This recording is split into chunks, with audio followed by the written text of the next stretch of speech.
Hola, Youtubers. Hoy vamos a hablar del Hombre del Norte, de Robert Egger. Ya sé que quizá es demasiado tarde si tenemos en cuenta la fecha del estreno de la película y el momento en el que grabo este vídeo. Pero bueno, este vídeo igual se ve dentro de un año y esta dilación pues ya no tiene demasiada importancia. Pero a cambio de eso vamos a aprovechar para hablar un poco de las películas de vikingos que constituyen un género en sí mismas. No solo son películas de aventuras medievales, sino que están protagonizadas por vikingos. Y el vikingo es curiosamente una figura casi diríamos romántica dentro del género de aventuras, ¿no? Se les considera seres libres que viven en contacto con la naturaleza, un poco a su bola, que no se dejan invadir nunca, que cada vez que tienen que enfrentarse a sus enemigos son terriblemente crueles y sanguinarios y acaban siempre ganando, y eso en definitiva pues les da una pátina como de queremos ser todos vikingos. No hay más que ver el éxito que tienen los vikingos en las novelas románticas, que ahora mismo pues tienen dos figuras representativas, que son los vikingos por un lado y los Highlanders por otro, ¿no? Seres un poquito salvajes, un poco campestres, dados a la juerga con facilidad, individuos todos ellos fantásticos, rubios, ojos azules, rostros casi perfectos. Nada, todo esto es mentira. Los vikingos era gente que es cierto que vivía de la agricultura y que negociaba y que comerciaba con gente de su entorno, pero son conocidos fundamentalmente por las razzias que se montaban, que salían con sus drakars, llegaban a cualquier costa, la arrasaban, se llevaban todo lo que podían y en definitiva gracias a eso crearon toda una leyenda. Con el paso del tiempo esas salvajadas se han ido atenuando y han quedado ya prácticamente en esa figura romántica que conocemos. La película de Egger obviamente le devuelve algo de la suciedad, de la brutalidad, del salvajismo de aquellos tiempos. La película es tremendamente potente en ese sentido, visualmente, y también terriblemente impactante por, ya digo, las cosas terribles que se cuentan. Pero antes de hablar de la película, yo creo que debemos darnos una vuelta por la mitología vikinga, nunca mejor dicho, en materia de cine.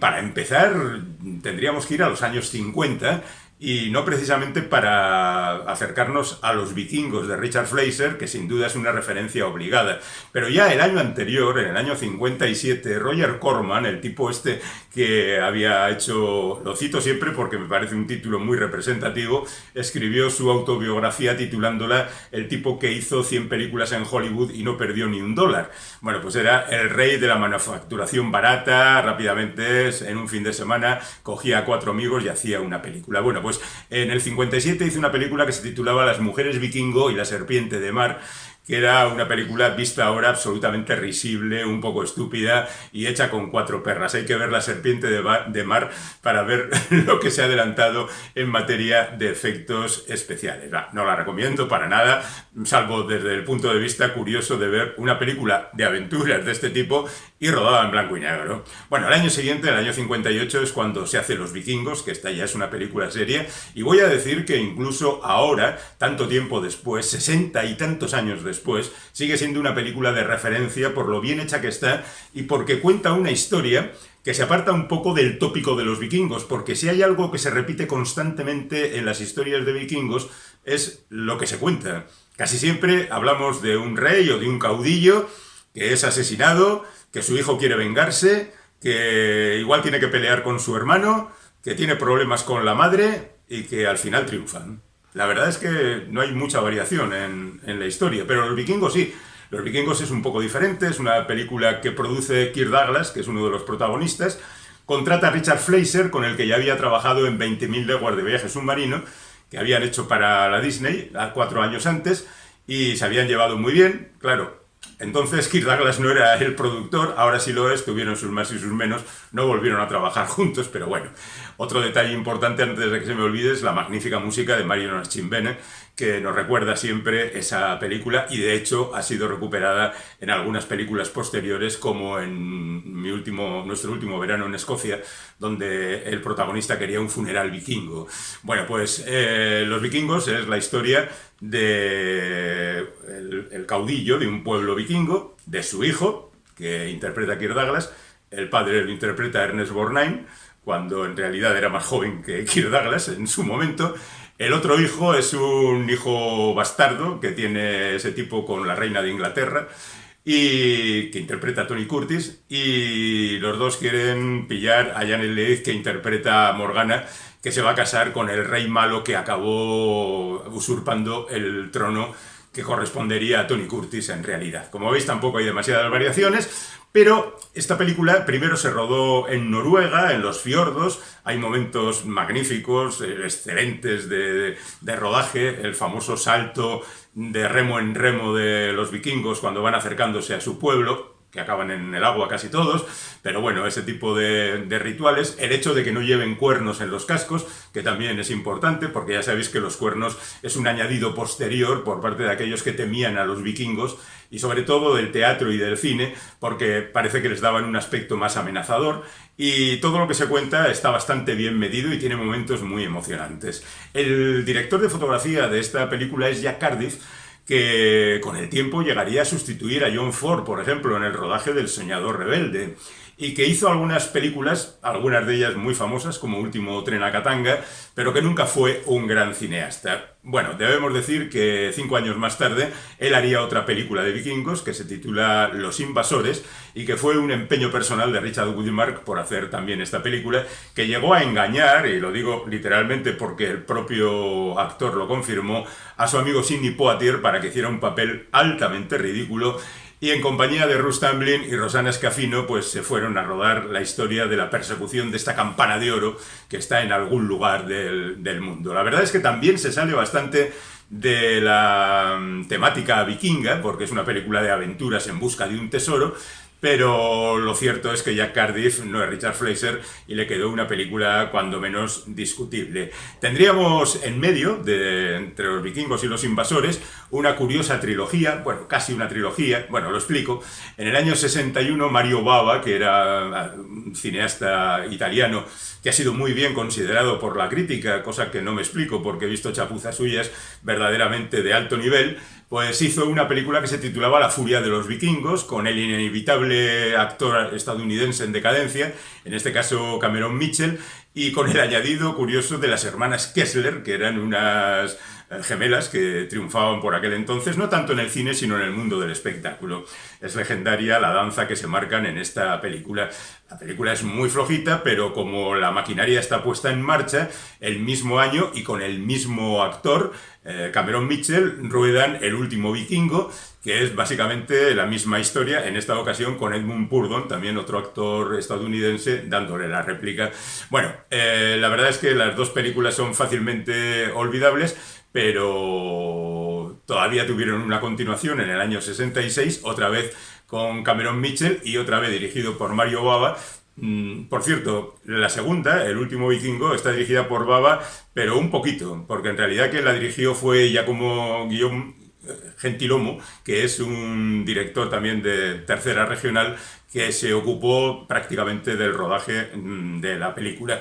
Bueno, esta tercera del año 66 se titula Los cuchillos del Vengador y no viene a aportar absolutamente nada a la historia. Yo añadiría en esta etapa dos películas más, una de ellas absolutamente ridícula, titulada La Reina Vikinga, del año 67, hecha por Don Chaffee, un realizador británico que nunca ha destacado, que contaba con Don Murray, un actor estadounidense muy prestigiado y también como novelista, y con una tal Karina, que era una actriz, bueno, decir actriz es quizá demasiado, hizo esta película y otra más, y luego se retiró, una actriz modelo finesa, que la verdad daba un poquito de pena en su interpretación. Toda la película es absolutamente ridícula. Y en ese sentido, 2 años más tarde, en el 69, se haría a cargo de Cliff Donner la película Alfredo el Grande, que trata de reflejar la historia de este rey de Inglaterra que tuvo que luchar contra los vikingos, y de ahí que la incluyamos en esta sección, también porque más tarde habrá alguna otra película donde aparece la figura de este rey, el único que tiene el título del Grande en toda la historia de Inglaterra, y que, bueno, pues tuvo sus más y sus menos peleando con el mundo. El actor que lo interpretaba era David Hemmings. Nos situamos ahora en el año 1987, ahí nos encontramos con la película Pathfinder, conocida entre nosotros como El guía del desfiladero, que hizo Niels Gaup, y que cuenta una historia, bueno, tantas veces repetida. aquella del tipo que ve como toda su aldea es destruida por el invasor y luego poco a poco va eliminando a todos los malos. Fue una película que en su momento tuvo una gran repercusión, estuvo nominada al Oscar a la mejor película de habla no inglesa. Incluso tuvo una supuesta revisión en el año 2007, que se tituló así también Pathfinder. Contaba la misma historia, más o menos, pero situaba la acción en América. Los vikingos habían ido a América y la historia más o menos se reproduce. La película es involuntariamente risible, es definitivamente mala. Es una película, claro, ese tipo de películas que remiten directamente a la sensación casi de verlas en plan jolgorio, en plan cuadrilla, pues no tienen demasiada sutileza, ¿no? Bueno, pues esta sería la versión que se rodó tantos años más tarde, pero curiosamente, el mismo director de la película original, basada, por cierto, en una lejana leyenda lapona, rodó otra película que se titulaba El último rey en 2016, es decir, 31 años después de hacer su película más famosa. Otra vez de nuevo tenemos la historia del rey asesinado. En este caso, en lugar de ser un hijo, es una hija la que trata de vengarle, y bueno, pues ahí por ahí van las cosas en este tinglao. Volvemos a los 80 para recordar una curiosa trilogía compuesta por las películas Ojo por Ojo, La Sombra del Cuervo y el Vikingo Blanco. Es una trilogía que se hace entre el 88 y el 91, perdón, del 84 y el 81, 84, 88 y 91, a cargo de Henrik Gustafsson, que es un cineasta que, bueno, cuenta la historia con vigor y con intensidad, pero tampoco es... Yo debo reconocer que solo he visto la primera de estas películas y tampoco me impulsó a ver las siguientes, así que lo dejaremos ahí. Casi por esa época nos encontramos con Erik el Vikingo, que que no es la versión de la serie televisiva. Hay una... Quería hablar Vicky el Vikingo. Vicky el Vikingo, entre el año 74 y el 78, es una serie de televisión de animación que gusta mucho a la gente y de hecho todavía se ve, y que incluso hace no demasiado tiempo ha tenido su versión en imagen real en un par de películas. Es decir, Vicky el Vikingo es toda una institución para los que eran jóvenes y niños, preferentemente en los años 40. Pero bueno, estamos hablando de la película que dirigió Terry Jones en 1989, Erik el Vikingo, con Tim Robbins de protagonista y Mickey Rooney y alguna gente famosa. Os recuerdo que Terry Jones formaba parte de los Monty Python y que él era el que dirigía, digamos, las películas serias de los Monty Python. Pues Jabberwocky, por ejemplo, bueno, sí se puede considerar seria Jabberwocky, ¿no? Bueno, en esta película Tim Robbins lo que trata es de echar en cara a los dioses la desgraciada situación de los humanos, que es que nos han creado de manera absolutamente deficiente y no hacemos más que matarnos unos a otros. Así que cogen un barco y se van al Valhalla a echarle en cara a Odín y a Thor, a toda la peña, lo que ellos han hecho con la humanidad. Bueno, después de eso, y 10 años más tarde, nos encontramos con El guerrero número 13 de John McTiernan, basada en la novela de Michael Crichton, Los devoradores de cadáveres, que es una de las mejores novelas de Crichton, a pesar de que es más famoso por Parque Jurásico y La amenaza de Andrómeda y todo esto. Los devoradores de cadáveres es una gran novela, y la película podía haberlo sido de no haber mediado el inevitable productor que cree que tiene la gracia de hacer buenas películas. Lo cierto es que el primero que se quejó fue el propio Crichton, que no le gustó la versión que hizo John McTiernan, y entonces el productor decidió bailarle el agua al autor, lo cual llevó luego a serios problemas psíquicos del propio McTiernan, que ya conocéis porque se ha pasado mucho tiempo haciendo algunos desastres. Un cineasta tan dotado como él, pues ahí se malbarató haciendo El guerrero número 13, que cuenta las andanzas de un ciudadano árabe interpretado por Antonio Banderas, acompañado de Omar Sharif, que también dijo barbaridades sobre la película,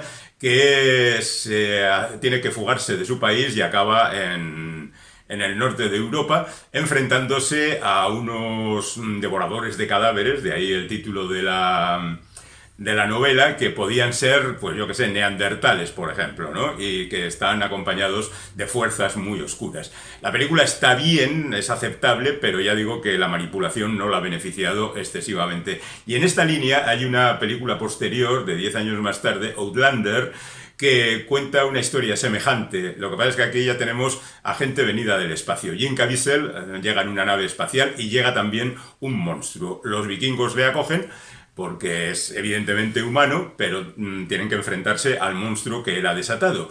Y la película, pues, debería ser un poquito mejor, pero así para pasar el rato, digamos que son de las películas de vikingos de temperatura media alta. Es decir, no son las buenas, pero tampoco los desastres que se han hecho con esta temática. Bueno, después de esto creo que deberíamos mencionar a Asterix, que se cruza también con los normandos en cierta ocasión. Aquí también tiene cierta gracia el tema, porque los normandos, los vikingos, tratan de entrar en contacto con alguien que les haga volar, porque ellos han oído hablar de que el miedo da alas, y entonces ellos quieren sentir miedo, porque los vikingos no tienen miedo, nunca tienen miedo, y claro, entonces no pueden volar, mientras que los demás, que son unos asustadizos, pues se ponen a volar en cualquier momento.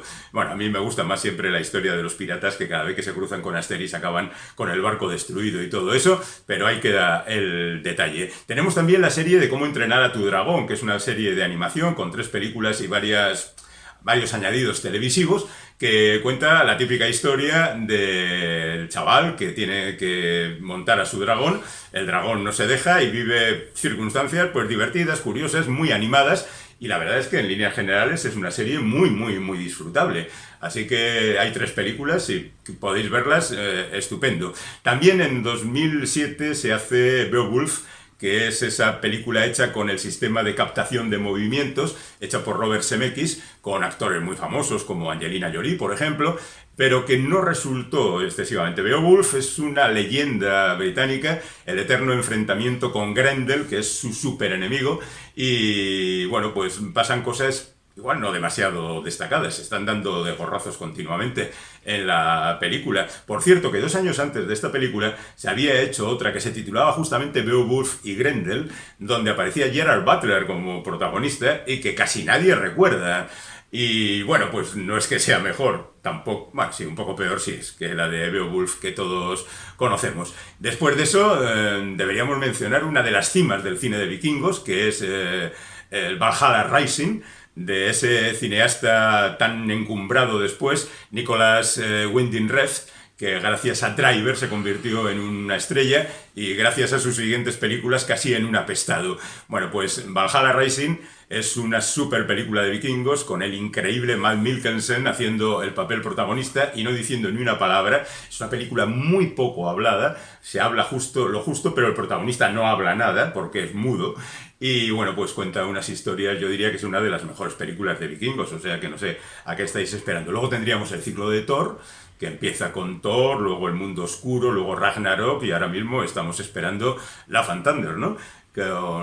En la línea de Ragnarok, bueno, porque las 2 primeras eran tirando a serias, Ragnarok se convirtió en casi una comedia, y teniendo en cuenta que Taika Waititi, que es el que hizo esa película, es el director de la siguiente, pues estamos casi seguros de que la cosa va a ir por ahí. Yo debo reconocer que me gusta más el tono de Ragnarok que el de las anteriores, ¿eh? Así que estoy razonablemente contento, porque ya lo cierto es que después de tantos 60 años de relación con el Thor de los cómics, lo hemos visto en tantas situaciones y con tantas personalidades que ya nos da un poquito lo mismo lo que hagan con él. Bueno, y mientras tanto, pues queda el Thor de las películas de los Vengadores, y aquí tendríamos que llegar a la serie Vikingos y a Vikingos Valhalla, que sería su secuela, de la primera y 6 temporadas. Lo curioso es que esta serie nace dentro del canal Historia como un elemento para contar cómo eran verdaderamente los vikingos, y poco a poco fue evolucionando, convirtiéndose en una historia de aventuras. Empezó a cobrar tal dimensión, se hizo tan famosa que cambió la estructura, cambió las formas y se ha convertido en una de las series de la historia. Ya sabéis que a mí me falla un poquito la cultura televisiva, así que en este terreno poco puedo decir porque no he visto la serie Vikingos. Trataré de remediarlo, ¿eh? Bueno, ya que estamos en la televisión, preguntémonos si Juego de Tronos podía ser una serie de vikingos. Bueno, podría serlo, ¿no? Hay un norte misterioso, esa muralla, esos seres que habitan más allá, que son una amenaza permanente. Y desde luego estaría dentro del tono general de las películas de vikingos y digamos de toda la estética medieval en general, ¿no? ¿Podemos considerar a Conan un vikingo? Pues Cimmeria está por allá, por los lugares donde vivieron los vikingos, pero muchos siglos antes. Entonces, bueno, pues quizá Conan también sea un vikingo cimerio. ¿Los personajes de Joe Abercrombie lo serían? Pues seguramente también hay un norte, unos países del norte donde tienen lugar las mismas conspiraciones y las mismas cosas que ocurren en los países del sur. Bueno, más o menos estamos por ahí en el ambiente vikingo. Por otra parte, ya entrando directamente en otras películas, digamos que hay algunas más o menos destacables por diferentes motivos. Una, por ejemplo, sería Northman, que es una película de 2014 que está ambientada en Escocia. Los vikingos llegan a Escocia y una vez allí son emboscados y una pequeña parte de ellos tienen que salir corriendo hasta un asentamiento vikingo donde puedan refugiarse. Sería, visto con perspectiva, algo así como la Anábasis en Escocia, ¿no? Los Señores de la Noche, la película estadounidense, es decir, hay unos personajes, o incluso, yo que sé, Objetivo Birmania, y todas esas películas que tenemos a los protagonistas en un sitio y tienen que llegar al otro, y en medio tienen multitud de gente que les va haciendo la vida imposible. Bueno, esa sería una. En 2013 se hizo Vikingdom, que esta sí que es verdaderamente curiosa porque es una película malaya hablando de vikingos, donde tenemos guerreros que luchan por encima de los árboles, como en Tigre y Dragón, ¿os acordáis? Bueno, pues el mismo tipo de estética, el mismo tipo de historia. Luego hay un Norseman, que es una serie televisiva, pero que es una sitcom. Cosa rarita porque cuando uno habla de las series y de las películas de vikingos espera grandes escenarios y viajes en Drakkar y aventuras varias, pero en el exterior. Bueno, pues esta es una sitcom con algunos títulos de episodios tan curiosos como Azotes en el escroto. Y no diré más. Después de eso tendríamos que hablar de The Last Kingdom, que es una serie televisiva de Bernard Cornwell. Bernard Cornwell es el tío ese que ha escrito sobre todo de la historia de Inglaterra. Pues tiene un libro dedicado a Stonehenge y mogollón bueno, y a los fusileros de Cornwell, creo que era, ese que luchó en la guerra civil, en la guerra de independencia española. Bueno, pues un tío que ha escrito novelas y novelas, yo creo que con la ayuda de mucha gente, que hizo esta serie televisiva y, bueno, pues adaptaba de alguna manera su libro o su serie Vikingos, Sajones y Normandos. La verdad es que la serie está muy bien, pero ya ha sido anunciada su cancelación después de 5 temporadas por parte de la BBC. No obstante, Cornwell seguro que sigue haciendo otras cosas por allí. La Vinland Saga, que es también una serie televisiva, está hecha en Japón y es una película de animación en sentido anime. Y bueno, es de 2019, ya estamos prácticamente en la actualidad. En los últimos tiempos se han hecho muchas películas de vikingos. En 2016 hay una titulada Vikingos también que se hizo en Rusia y que no conozco en absoluto. O de Dioses y Guerreros de 2018, hecha por David Higgins, con una princesa vikinga pues, tratando de recuperar su trono. Una vez más, la misma historia. Y tendríamos así, por mencionar por encima, Asedio Vikingo, Alzamiento Vikingo, Furious, La Cazadora Vikinga, Rebeldes, El Último Vikingo, El Destino de los Vikingos, La Búsqueda de los Vikingos. Bueno, lo dejamos ahí, porque la verdad es que en los últimos tiempos se han hecho multitud de películas y debo reconocer que la mayor parte de estas que he mencionado, o la totalidad, estas últimas no las he visto, así que no sé cuál es su nivel ni cuál es su calidad, así que no discutiré más. Pero sí hablaré de El Hombre del Norte, de Robert Eggers, que ya nos traía muy interesados con La Bruja y El Faro, y que ahora ha hecho una película extremadamente vikinga, es decir, una película muy salvaje, muy bruta, adaptando la obra de Shakespeare, fundamentalmente la obra de Shakespeare, Hamlet, porque aquí hay un asesinato del rey a cargo de su hermano, que luego se casa con su madre. Hay un jovenzuelo que se fuga, que vuelve con intención de recuperar el trono o por lo menos vengar a su padre y salvar a su madre. No sabe que ella está conchavada con su cuñado, con el que se casa, y luego pues hay un baño de sangre como corresponde a todo esto. Curiosamente, hay también un episodio que se basa en un cuento de Conan, El ser de la cripta, En la edición que se hizo en 1973 era el primer cuento que aparecía en aquellas antologías. El protagonista, Conan, llegaba a una tumba, encontraba un esqueleto y una espada tremenda sobre sus rodillas, la cogía, el ser se despertaba, tenía que luchar contra él. Esto podía hacernos pensar que Conan iba a llevar siempre esa espada, porque parece casi una espada mágica, ¿no? Conan la olvidó directamente. Esa espada no tiene nada que ver con Stonebridger, por ejemplo, de Elric de Melniboné, o con las reales de la Tizona y la Colada del Cid y cosas por el estilo. Pero bueno, ese episodio aparece en esta película. En ese sentido no hay originalidad, porque por un lado entronca con la obra de Shakespeare y por la otra por la temática general vikinga. La película es muy bruta, muy sucia, muy salvaje, hay momentos de extrema crueldad, hay exceso de vísceras a la vista y la verdad es que es un poco repetitiva en algunos momentos aquello de he venido a matarte! En este sentido, casi como en Gladiator, ¿no? Te vas a enterar, pum pum. Te dejo medio muerto, pero por la suficiente vida como para que vuelvas y trates de ponerme en dificultades. Bueno, la película es muy larga, dura 2 horas y cuarto, a mí reconozco que me cansó bastante, pero también debo reconocer que el 90% de las personas, o incluso más, con las que he hablado sobre la película, están entusiasmadas. Fundamentalmente hombres. Yo creo que las películas de vikingos, como decía al comienzo, nos lanzan el mensaje de que los vikingos eran estupendos y que todos querríamos ser vikingos y que, bueno, pues este tipo de personajes nos llegan directamente de un mundo donde todavía la fuerza significaba el poder, pero no solo eso, sino que es el eterno mito casi estadounidense, ¿no? De que puede ser cualquier cosa, el tipo que es capaz de, superando las dificultades, enfrentarse a ellas y enfrentarse a sus enemigos y vencer. Lo que pasa es que es conveniente que seas el hijo del rey, porque en toda la mitología vikinga, si eres el hijo del rey, tienes posibilidades. Si eres un humilde campesino, pues ya lo tienes un poquito más complicado. Bueno, la película es un espectáculo, las cosas como son. A mí me cansó un poco, pero ya digo que hay mucha gente que está muy contenta con El Hombre del Norte, y a nosotros nos ha dado la oportunidad de repasar así por encima esta historia del cine de los vikingos, que tiene algunas muestras muy interesantes. Espero que la recuperéis y que disfrutéis con ellas.